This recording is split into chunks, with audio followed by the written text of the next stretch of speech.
Hello, and welcome to another episode of Neuro Nomads. I'm Krista, and this is my beautiful friend Dallia.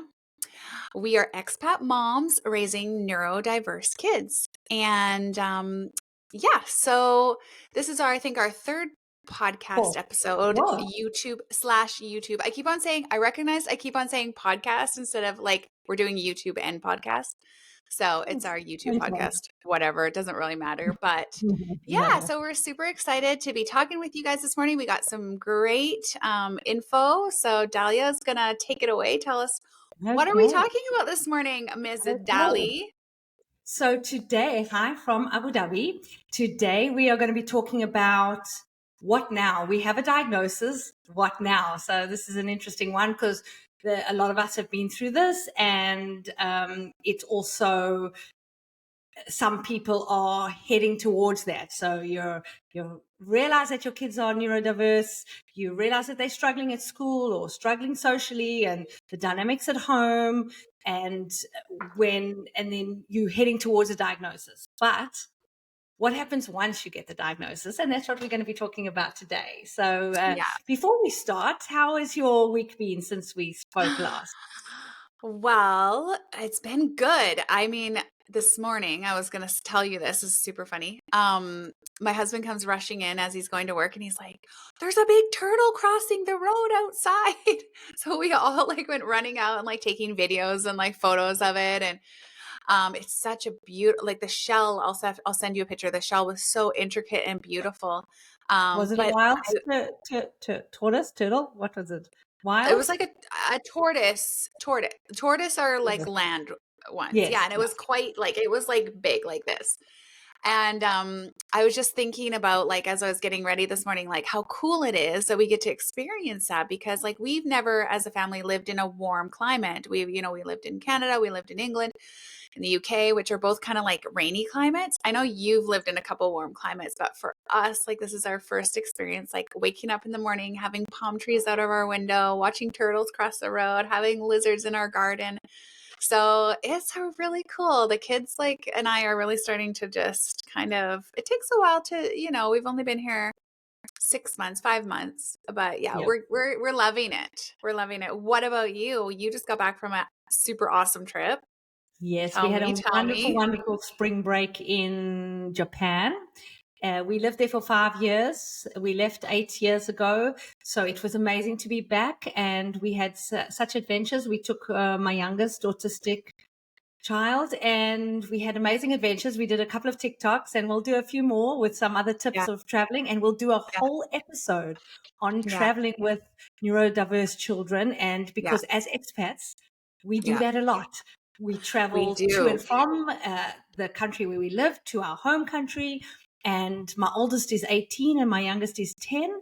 And the amount of trips I've done solo with the 3 children to take them back to visit my folks and then come back without my husband because he's obviously working and joins us when he can. So I have so much to talk about when it comes to traveling. But I think that definitely deserves its own episode, if not a whole series of traveling with neurodiverse children. Yeah. It can be super stressful for people to travel if their kids on the spectrum or have there's definitely things that you sensitivities. can do. Yeah, definitely. We've learned a lot. And you got to see the beautiful Japanese blossoms blooming. Yes, sakura, and That's so pretty. It was amazing. Yeah, And I think you posted amazing. some videos on your Facebook page if people want to see that. Yes. But yeah, so pretty. All right, girl, should we get into it? Yes. Okay. I'm drinking my coffee this morning because I need it. Oh, I don't have my water with me. Well, Normally, it's evening for you. It's morning for me. I'm in Florida. I don't think I said that, in the US. So it's my 8 a.m. Do you want to talk about how you felt when you got a diagnosis, an official diagnosis? Well, I'll let you start if you want. Right. Okay. I'll talk about Okay. So my first son, when we were in Japan, was diagnosed officially with ADHD. And at that point, I never identified as a neurodiverse family, just like, oh, my child's got ADHD and that has consequences for his learning. So it wasn't, I didn't feel part of the neurodiverse community. And I certainly, even though I now identify as having ADHD, I certainly didn't recognize myself as being neurodiverse, or my husband or my children, because he was so young. My middle one was then my youngest and he was a baby. So I had no idea. So we just did what you automatically do, and the school recommends. And we got speech and language therapy, and we got OT, and we got from the educational psychologist that was doing the testing, we got tools and tips and tricks on how to help him focus in class. And we tried to go down the medication route. In Japan, it was difficult because if I can remember correctly, you had to then go to a doctor, a pediatrician, or a neuro whatever, to get medication prescribed.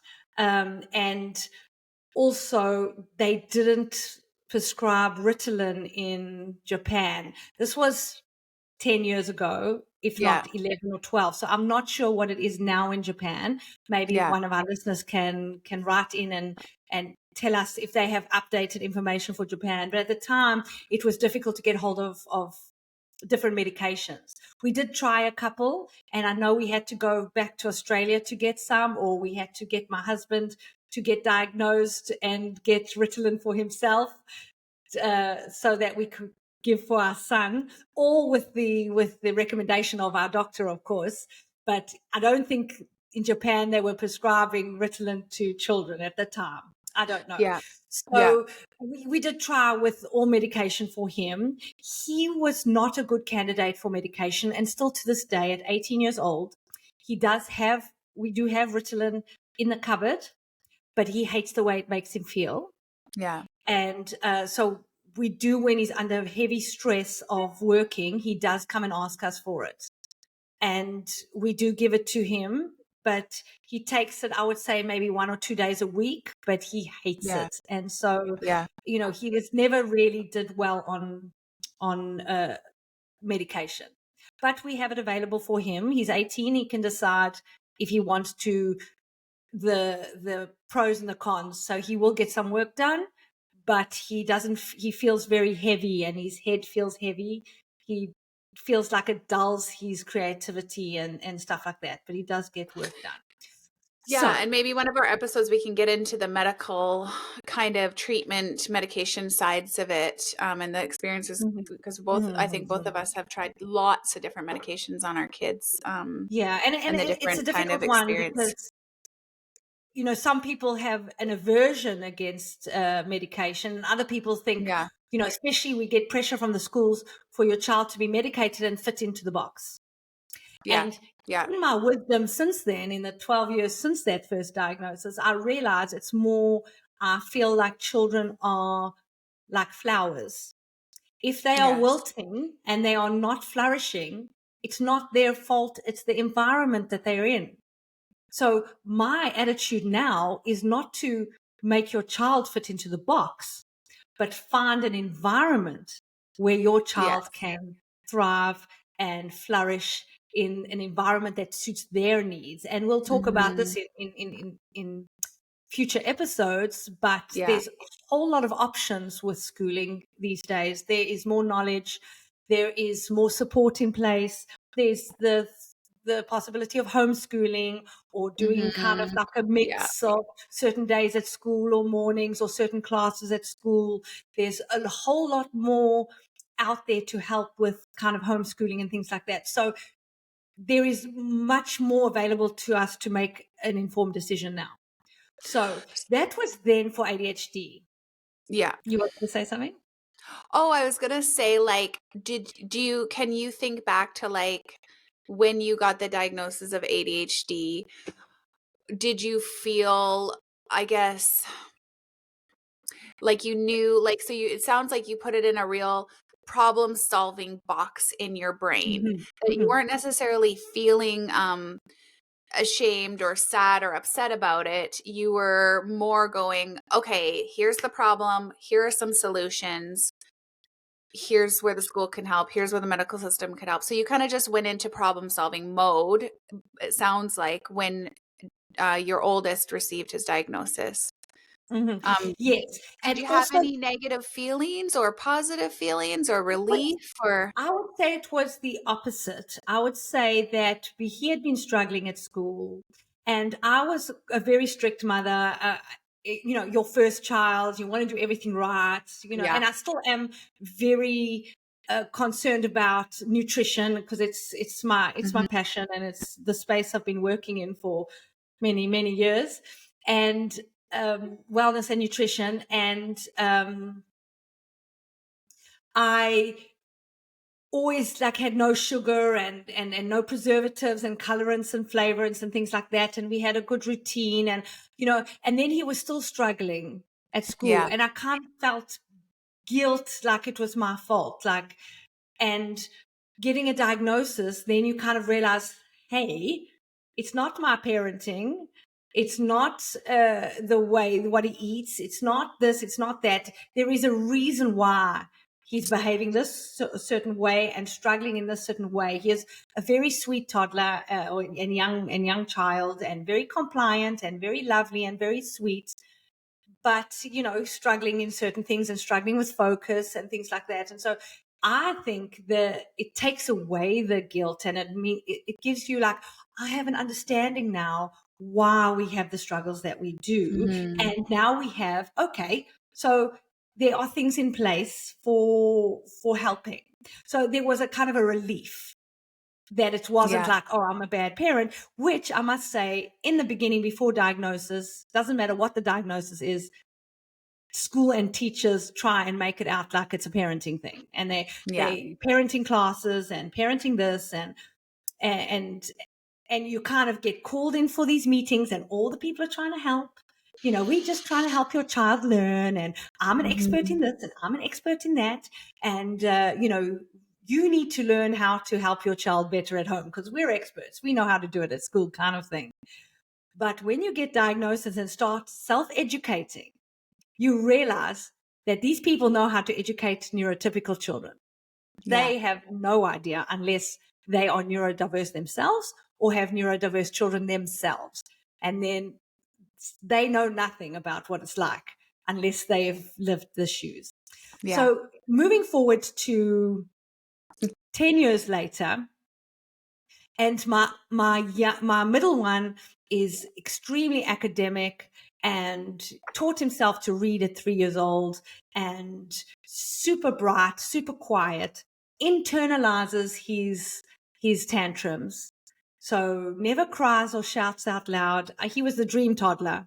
If he's having a tantrum, he's sitting in the corner fuming with a single tear coming down his eyes.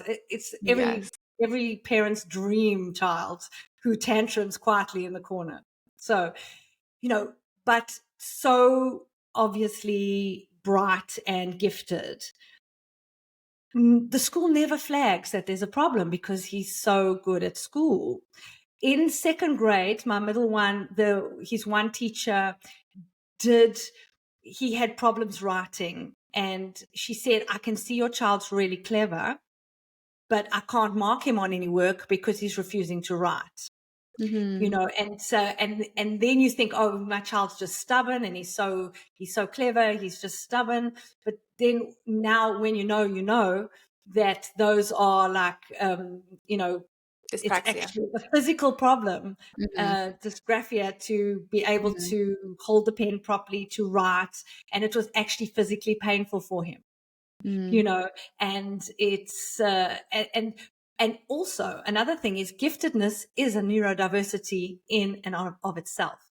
So, but if you don't know, you don't know. So then my youngest one, who is 8 years younger than my oldest and 6 years younger than my middle one, he's where we started really finding the learning difficulties at school, and it was during COVID, and we were struggling, and Yeah. he was 6 in first grade, and we're doing homeschooling, like for COVID, and everybody else is sitting in front of the iPad engaging with the teacher, and my child's running rings around the lounge and not sitting and listening. And, I'm trying to make sure that all three kids are doing their work online. And then this one is just, it was just impossible. And, he was struggling at school. And then when they went back to school, really struggling and with the social aspect of it. And so the school were like, we really need to find out what his struggles are so that we can help.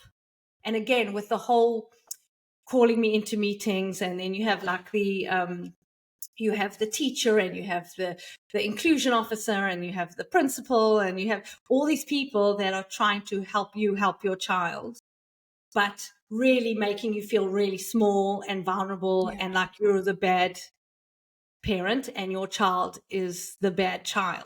And because they are Yeah. not conforming into the classroom situation where they are at. And then once we did get a diagnosis with him, it was again a combination of, oh, it's not me and my parenting. It's actually the condition that he has. And I never thought he was autistic because I didn't know what Yeah. autism was, because I had no Mhm. idea of it. And as we've discussed before, our family is neurodiverse, and there's autistic traits in my husband, and definitely I identify as ADHD, which I'm only realizing now because I know and identify with my kids. And I definitely have some sensory processing issues. I can't stand, my kids know that after a certain time at night, I'm done and they can't come and touch me and cuddle me. And my husband knew that as well. When I'm going to sleep, that's it. We have king size bed, because you sleep on that side of the bed and I sleep on this side. I cannot have anybody near me or touching me when I'm going to sleep. And you just think, oh, these are normal little traits. But apparently Yeah. neurotypical people don't have those, or like clothes itching you or feeling uncomfortable and things like that. I've also realized that I have auditory processing disorder. So my husband says something and I go, what? And then before he said it again, I've processed what he said and I start answering him. And he's like, why did you say what if you heard me? And now I'm Mm. realizing it just takes me those extra 3 to 5 seconds to actually process what he said and then answer him. So, yeah. So when my youngest son had his diagnosis, I had this feeling of, oh, okay. Now, again, I went into problem solving mode. What can we do to help him? What can we do to make life easier for him, et cetera, et cetera. On the other side of that, the school came back to me and said, oh, we do not have the facilities to support an autistic child. So Right. basically, not so many words and not so kindly, they basically kicked him out. And this is the only school he had been going to for the past 4 years. And it was terribly traumatic. So where I personally, because I'd gone through with my oldest, I wasn't so worried. I knew that with the right environment and the right support for Mhm. my child, he will cope. But on the other hand, I had such negative feedback from the school. And we'll have a whole other episode on what it's like to get help in England, and getting an EHCP plan, et cetera, et cetera. And it was extremely traumatic for me and my kids. And in that moment as well, when my youngest was diagnosed, I realized my middle one was absolutely autistic as well. So there's a lot of feelings that you have to go through when you get a diagnosis, and I went through them all. So because of my experience with the ADHD diagnosis, the 10 years before that, I felt kind of calm that I knew everything would work out in the end, but the way I was treated by the international school made me feel extremely let down and vulnerable, because as an expat family, And as a neurodiverse expat family, you are more vulnerable than a neurodiverse family that's lived in the same country the whole time, or as a neurotypical family in an expat environment. Being an expat and neurodiverse family in a foreign country where you don't have the support and you don't know how everything works makes you so extremely vulnerable. And I feel that the school let us down so badly because they were coming at it like, we are the expats, you're bad parents, your child is bad, and we cannot support you. And Mm. obviously this is very subjective. This is my feelings and how I felt that it went. I'm sure the school has a completely different view of the events, but I felt completely let down, and that we were in the school for 4 years. And that's actually Yeah. one of the reasons why we ended up leaving England. And my husband got a job here in Abu Dhabi. But at that time, we were saying, oh, he'll come for a couple of years. Maybe we'll join him. Maybe we won't. We will commute, see each other regularly. And that also added to the trauma, is that my husband wasn't there at the time this was all going down. So we call it, my husband and I call it the terrible, horrible year. And my husband made that smaller into the Terry Ho. So we call it the Terry Ho, which I still feel after 8 months now in Abu Dhabi, I'm still recovering from the trauma of that and trying to heal myself and my nervous system Yeah. from the trauma that I went through there with a school. So Yes, can I stop you for a you second? can.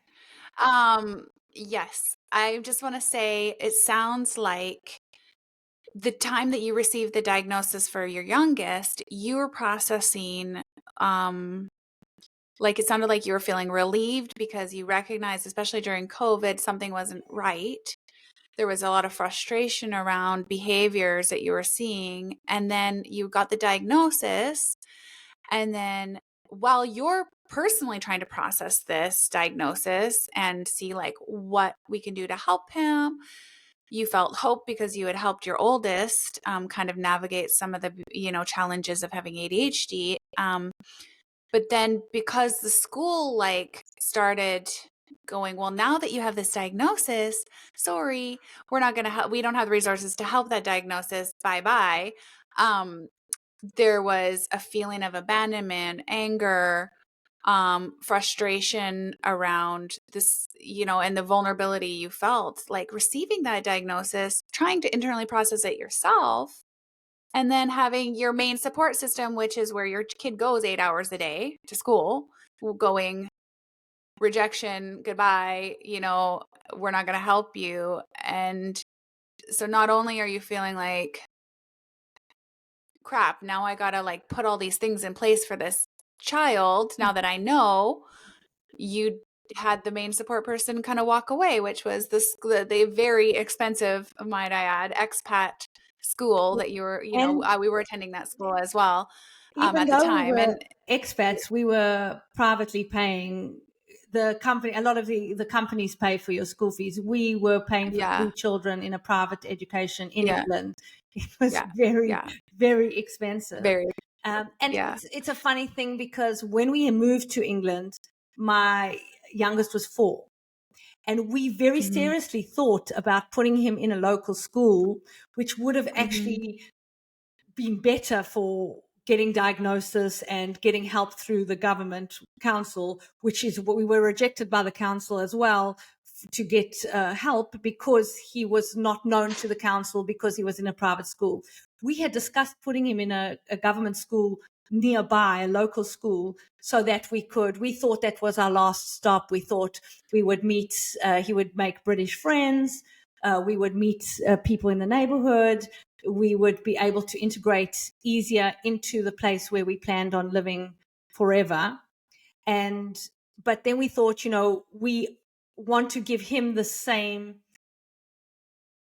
education and the same opportunities that we've given our older 2 kids and that they go to the same school, that they have the same school holidays and things like that. So we did very seriously think about putting him in a local school. Hmm. And so I would Yeah. say to you, if you are an expat going to England, and you think your children are neurodiverse, I would say put them in a local school. It could be a private school, but not an international school, because they know what's going on, with neurodiversity in their local council, etc., etc. So my advice would be, if you are an international family, neurodiverse family, moving to England, I would not put your child into an international school, because they do not Right. operate in the same way as local schools have to, within the laws Yeah. of the local council and the government. That's a great advice, Dahlia. And I think, we definitely should dedicate one of the podcasts to talking about schoolings. So back to just to come back to the feelings part of the diagnosis, Yes. if you could wrap it up maybe in like a few more Okay. sentences, some of the bigger feelings and how you dealt with that, and then I can share, because I realize the time is kind of getting on. Mhm. So that would be amazing. Okay. So I would say that, yes, there's a feeling of, for me, a feeling of, aha, I understand. We have a diagnosis now. Now we can go into, again, support mode, what supports we need. And I think a big thing when realizing that your children are autistic or neurodiverse or whatever it is acceptance without shame, and understanding you've got to give up your vision for the future of your children. We all have our children and we expect, oh, my child's going to be a doctor or a lawyer or whatever, a neuroscientist, whatever it is, your visions for your children, and your expectations of your children. And then when you get a diagnosis, maybe they will become that, but maybe for them to live a happy, fulfilled, successful life, they will be a gardener, or they will have to actually have supported living. But for them to feel successful in their own lives, maybe that looks like supported living and working as a checkout person, or making crafts, or something like that, or something that will be able to support them, that will help them. But that in itself is successful because they are living a fulfilled life. And that doesn't mean being a doctor or a lawyer or an accountant or something like that. So I think you have to let go You of mean say expectations. making crafts? You mean Okay. making crafts? Or you mean being an artist? Well, but I'm looking from each side. So No, I I have know. one I autistic know. I know. child that's going to change the world. He's Yeah. going to be whatever it is he's going to be. He's so far ahead and so gifted and clever. But Yeah. those kind of people burn out if they don't get their executive functioning needs met. You have Yeah. so many incredibly clever people that are burnt out and not doing anything with their lives because they can't actually get out of bed in the morning because they're so burnt out and sick of masking, etc., etc. But then you Yeah. have people that are doing what they love, or business, or like entrepreneurs that have the gift of the gab, Yeah. and they're Yeah. making a lot of money, but they're not Yeah. as clever, intellectually clever, as the people that can't get out of bed in the morning because their mind Yeah. is just paralyzing them. So what I'm saying is that you have to let go of expectations of your child being a neurotypical, Yeah. finishing school. Maybe they won't finish school. Maybe they'll homeschool and then go into a trade or something like that. And we have to, Hmm. as expats, we are normally very driven, successful people. We're moving around the world because we got a job, or our husband's got a really high-flying job. They're really important in their company. Us as expat spouses, raising our children in new countries, meeting new people, Yeah. finding new resources. Yeah. We're Yeah. really dynamic people, and so we expect our kids to be those successful, dynamic people as well. And so that's why Hmm. I'm saying is that when you get a diagnosis, you have to get rid of those expectations and just actually think about your child and what will make them happy for them to be successful adults. That's the goal here as parents, Yeah. to try and help your children grow up to be a successful adult in what looks like success for them and what feels like success for them. Yeah. And so that's my No, I feelings on it. understand what you're saying. Sorry, I've been speaking the entire time, but please tell us what you felt when you had a diagnosis. I just have to say it's super funny because Dahlia and I are super new at this. And like we get on, and I'll just give our listeners like a little clue into the inner workings of the Dahlia and Krista system. So we get on and we're like, okay, like you do the intro and I'll do the closing. And then we'll talk for like 30 minutes, 50-50 about how you felt and how I felt. And then And we I get talk on for and it's 30 like, minutes. oh, I've been talking for 30 minutes. But it's okay because this is it. This is life. This is relaxing. And, as much as we want to share information with you, our listeners, we also are, it's therapeutic for us to talk about it as well because it's our journey, right? So it's nice. It's nice to feel free to talk about it, and to not have like stress about time. So I'll try to keep it short because I realize that time is valuable for our listeners, and I don't want to keep the podcast going long or the YouTube video. But what I will say is a lot of echoing of what Dahlia you have shared. And one thing that I admire about Dahlia is that she, right away after she got the diagnosis with her youngest, she hopped on a course at one of the local universities and got knowledge on what is autism, what does this look like, how can this be helped, what are some things we can do. And so, I mean, I think most of us know that knowledge is power. And so when I received diagnosis for my oldest, I felt a real sense of relief. Honestly, if I was to look back, had spent so many years bawling my eyes out thinking, what am I doing wrong here? Why is this child going backwards instead of forwards with a lot of his executive functioning skills? And so frustrated at the pain that we were experiencing socially, because of his behaviors, just school wise, socially, like his own ability to shower and do self-care, and yeah, like experiencing like a lot of shame as a parent, as you said, Dahlia, because you feel like you've done everything that you can to like teach them and tried all these different, you do the chore chart and you do the reward system and you do all these things. And it's like, I must be just a terrible person. And, then you have the school sparking at you saying, the child isn't being successful, and which brings on more feelings of shame and guilt. And it can be hard on marriages too. I mean, that's a whole nother side thing about, because then you think, well, it's not me, maybe it's my spouse, and you start like looking to blame somebody. Why is the challenge? Are these challenges happening? And I know for Mark and I, during those years, when Oliver was really struggling and we didn't know why, we definitely kind of turned on each other a bit and had to kind of get on the same page parenting, because he, also with the autism, they can kind of like, kids manipulate anyways. I mean, let's face it, like they do kind of try to pit one parent against each other to get what they want. But I think with the autism, it can be a little bit more extreme in some cases too. So that was also hard. So, I mean, for me, was so relieved by the time we got the diagnosis. I There was a sadness for at first, and then there was a relief. There was a sadness and a grief because I knew that the world is not so accepting of kids with autism.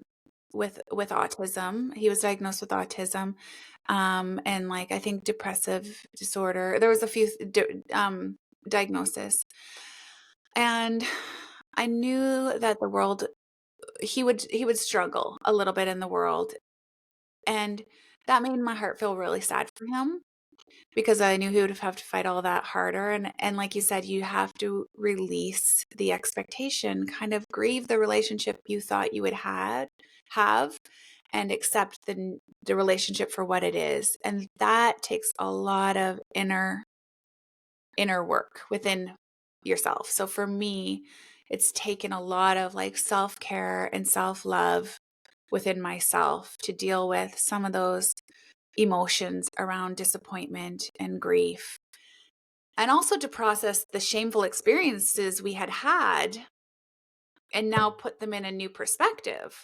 Like, this child wasn't doing this on purpose. This child could not help himself. Like, and then you feel a bit sad about that because you're like, wow, had I have known, I would have handled that a heck of a lot differently. And I've actually apologized to my oldest child for some of the things that I did when he was growing up. He was 24 now because I just didn't know better. I was parenting the way I thought I should parent. And he's so forgiving and so sweet. We just recently had a conversation about it.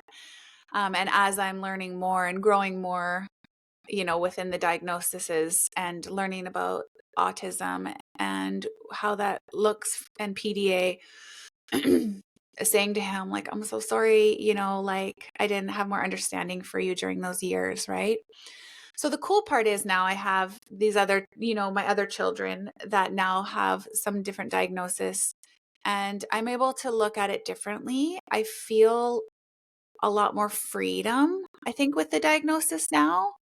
For a long time, I resisted the diagnosis, thinking it would be just a label stamped on my child. And I didn't want them to carry that negative label throughout their life and be judged by people.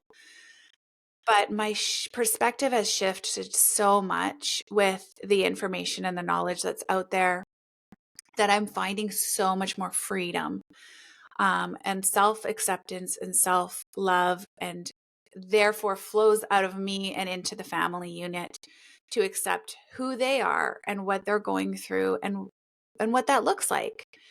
And one of the big challenges with these types of children is the technology piece. That's something I've really, really struggled with, is that they go on the technology, especially boys, and it's like their escape, and they're self-regulating through the technology. And a lot of people say, well, they shouldn't be on it, and gotta limit their time.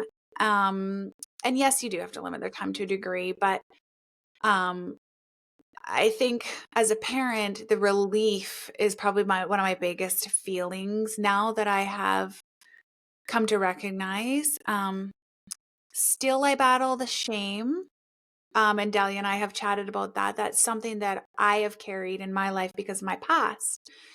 Growing up, some of the things that I experienced in my home, we had mental health like issues within my family, core family. And as a child, experiencing those mental health issues in the eye of a small town made me feel really ashamed of mental health issues. And so now I'm recognizing I don't want to project that onto my family. I don't need to be ashamed that my children are neurodiverse. I can be proud of them, and it does take inner work. It takes gratitude is a really good thing that I need to practice. I wouldn't say it's a feeling, gratitude. I guess it is a feeling, but there's a practice there where you really have to look for the positives and speak those positives out. And shift the neurodiversity from what a lot of people want to project in as a handicap, thing, to like a very positive thing. And you can find gratitude in the things that they are very good at. And like Dahlia said, there's giftedness that comes along with neurodiversities, and those things need to be highlighted. So I think the diagnosis and the feelings, if I was to sum it up, would be, it gives us permission to be who we are now that we have the diagnosis, which is a super freeing place to live out of. When I lived for so long out of fear, hiding, and shame around my kids' behaviors, and how that manifested in the world, how that manifested at school, how that manifested in our social relationships. Now I have the freedom, and I've given ourselves the grace to be like, this is who we are. Love us or hate us, we're okay with who we are, right? And that is a super freeing place to live in. And I'm so thankful that I've arrived there finally. Yes, there are battles daily, mentally, that I still have to struggle through, feelings of frustration, feelings of grief, Why won't my kid just process this faster? Why won't they be more agreeable? Why do I have to rip them away from the computers, still sometimes? There's still like those struggles and frustrations, but at the same time, instead of going, this kid's bad, blah, blah, blah, blah, blah, I can go, okay, this is their autism. This is their neurodiversity. I need to work with this. I need to be gentle. I need to give choices. I have everything in the tools in my basket now to deal with the diagnosis. So I guess we're at 40 minutes already. Oh my gosh. But I think this has been really helpful for people. I hope it has. I hope you guys can know you're not alone. I hope you can feel encouraged that some of the feelings that you've been feeling about your families are totally Mm. normal. And the process is totally normal, and it's okay. And the biggest takeaway is just to like let the past be in the past. Today's a new, fresh day. And there's so much information out there. And Dahlia, I think you have a couple I do. recommendations. Oh, the sunshine Yes. on your face. That looks so So I didn't think pretty. we'd go this long. I thought I would beat the sun. But anyway, the sun's Yeah, going down. that's It's a okay. I love beautiful it. sunset. It's making you look Oh, so thank you. So glowy. the recommendation. What are some of your recommendations? And I'll link these below Okay, in so the that's the perfect. notes. So read books, whatever you can get your hands on. Or listen to Yeah. books on Yes. Audible, Well, I which is listen what to I do. books because who's got time to actually read books these days? But so when I first No. got diagnosis of autism, I started reading whatever I could get my hands on. I read Autism by Jesse Hewitson. I listened to Understanding Autism by Yasmin Akhtar. I listened to The Explosive Child by Dr. Ross Green. And that was because my son is PDA and there's a lot of explosive emotions when you're parenting a PDA child. I read, which I thought was very, very good in understanding how society has looked at autism throughout the years, Neurotribes by Steve Silberman, which was very, very good. I also downloaded, but not sure that I've listened to this one yet, 10 Things Every Child with Autism Wishes You Knew by Ellen Nottbaum. And then what I started doing was getting onto Facebook groups that were run by autistic people. And then I started realizing Right. that I should actually only from now on listen to autistic adults. So now when I read a book on autism, I want the author to be autistic so that I'm getting an understanding of what it's like to be autistic from an autistic person rather than Excellent. experts that have studied it Yeah. but have no idea what Yeah. the lived experience of being an autistic adult is. So they have no idea what it's like being an autistic child. So Yeah. then I read Untypical by Pete Warmby. Yes. And I did link that one in the In the previous previous one. It podcast, was but I'll link it excellent. again. Yeah. And now It's I'm a good one. currently Yeah. listening to Unmasking Autism by Devon Price, which is a autistic individual that has studied Mhm. I don't even know what they have studied. It's social studies or whatever it is, like when you study people, and I don't know. You'd have to listen to the book. But it's excellent because it's done by an autistic person. So that is Yeah. really, really good. I did a course Yeah. called Understanding Autism in England. I did it with the Cambridge Regional College. And where England is really good is the government actually supports you to do courses like this. Sometimes they actually pay for your course. I don't think it's too expensive. So like Yeah. £100 or £200 or something like that if you just do it on your own. But there are ways, if Yeah. you're a resident in England, they do actually pay Yeah. for you to do these courses. So that was a really good, a 12-week course, really gave me an understanding on autism. I joined Facebook groups. The one is called Autism Inclusivity. It is run by autistic adults. And as a non-autistic person, you can ask questions, but you're not allowed to comment. Yes. They And I'll link the Facebook They below. basically are Or maybe we can find it autistic on our adults Facebook. that want to tell you, the Yeah. non-autistic person, what it's like to be your autistic child. And I found it's sometimes very confronting because there's a lot of anger Yeah. in the autistic adults about the way that they were treated as children. There's a lot of anger and trauma Yeah. there. And a lot of that stems from a therapy called ABA, which is applied behavioral analysis, which is Okay. where they try and teach your child to pretend not to be autistic. So it's kind of look me in the eye when you ask me a question, do this, and then you can go get your toy back, or et cetera, et cetera. So basically they say it's like abuse. There's a lot of anger in the Oh, adult. interesting. I'm just looking into ABA right now, So therapies. So maybe autistic yeah, adults we are can talk on that. extremely against it. And the man who developed ABA, his name is Ivor Lovett or something like Lovas or something like that. And Hmm. he developed gay conversion therapy. So he's basically saying, if you're gay or if you're autistic, we can train that out of you. And that was where this was Interesting. developed from. So there's a lot of anger in that. So it's sometimes very confronting because in some way you want your Yeah. child to be able to function in society. So you want them to learn some things that will help them. But by doing Yes. some therapies, Well, and you're actually traumatizing them yeah. into feeling that they're not okay because they're not behaving the way that society expects them to behave. Okay. But anyway, that's also a whole other thing we can talk about. Yeah. So, Yeah. and then Well, thank you so much for those. sorry, I just one last thing. I follow a lot of people on Okay. TikTok. If you're on the Yeah. platform, put in a hashtag or search for autism, autistics, things like that.